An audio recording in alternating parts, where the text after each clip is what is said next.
Hey guys, welcome to my channel. I'm Lisa, and in this video we're just going to talk through how I've completed this little Gosling. So this is Faber-Castell Polychromos pencils on Strathmore Bristol colour pencil paper. If you feel like you'd like to give this one a go, you can check out my Patreon where this is a full real-time tutorial. You get given the reference photo, line art, colour list and everything you need to complete this one all by yourself. And if you'd like to see all of the tutorials I have available, you can check out my website. So let's get started. So for this piece, I only used around 11 pencils, and a lot of them are the browns, blacks and greys. So it just goes to show that you don't need a lot of colours or a whole 120 set to do really good art. This tutorial is great for beginners, as you only really need minimal resources to get this sort of thing completed. And you learn a lot of great techniques along the way. So when doing feathers like this, I start by going in with a darker pencil and just mapping out where you can see those darker areas. So on the right hand side of the eye towards the back of the head, there are those really dark brown sections. And I just go in and map those out, going in the direction that the feathers are going and the length of the feather that you can see in the picture. One of the tools that I use for this one is also a white Holbein pencil or just a white waxy pencil. So you could use like a luminance pencil, but if you only have your polychromos, it's fine to use a polychromos as well. So this helps to blend down the beak and get that really smooth, shiny section.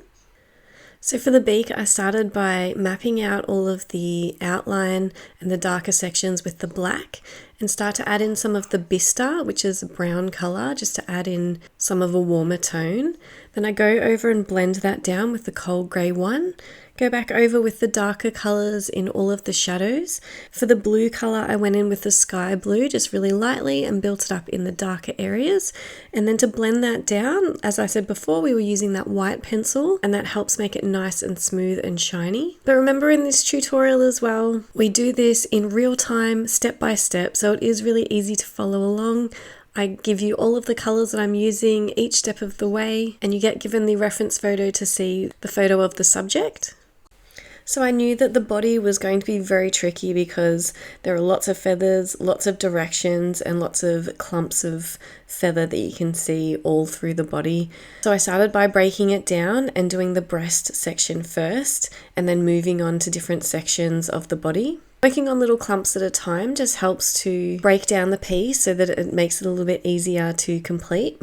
And you can always come back to different sections if you feel like you need to add more or if any changes need to be made. So for each of the sections I went through and just started to map out where you can see the darker sections, usually with the walnut brown or the black, and then you can go through and start to add some of the undertones that you can see.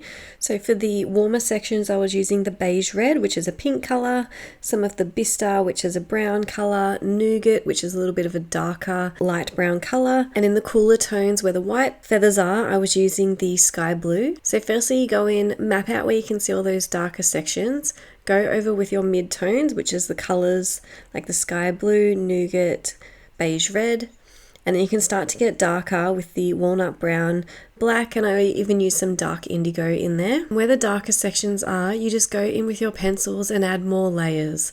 So you don't want to go in with a harder pressure or anything like that. You want to go in with the same sort of pressure, but just put in more layers, make them thicker and clump them together a little bit more. And then where it's lighter on the right hand side at the back of the bird, you just want to space them out a little bit more. Remember that each piece does go through an ugly stage, so this is where it's not completed yet, it looks like a bit of a mess and you're not sure if it's going to work out, but you just need to push through, trust the process and just keep going. At the very bottom of the bird there are some really white feathers, so I did go in with an embossing tool, so just using that to indent the page so that your pencil doesn't go in there and you can see those really white highlight sections. And then as I was going around them and putting in the walnut brown, dark indigo and the black, I was noticing that my paper wasn't blending down the way that I really wanted it to. Then when I used my fluffy brush to brush away some of the pencil, a lot just came up. So I decided to go in with a tiny little bit of solvent on the very browner sections. But as I do mention in the tutorial, if your paper seems to be blending just fine, then there's no reason to use a solvent. You don't have to, you can always just continue to blend down with your pencils. It's more personal preference if people want to use a blender.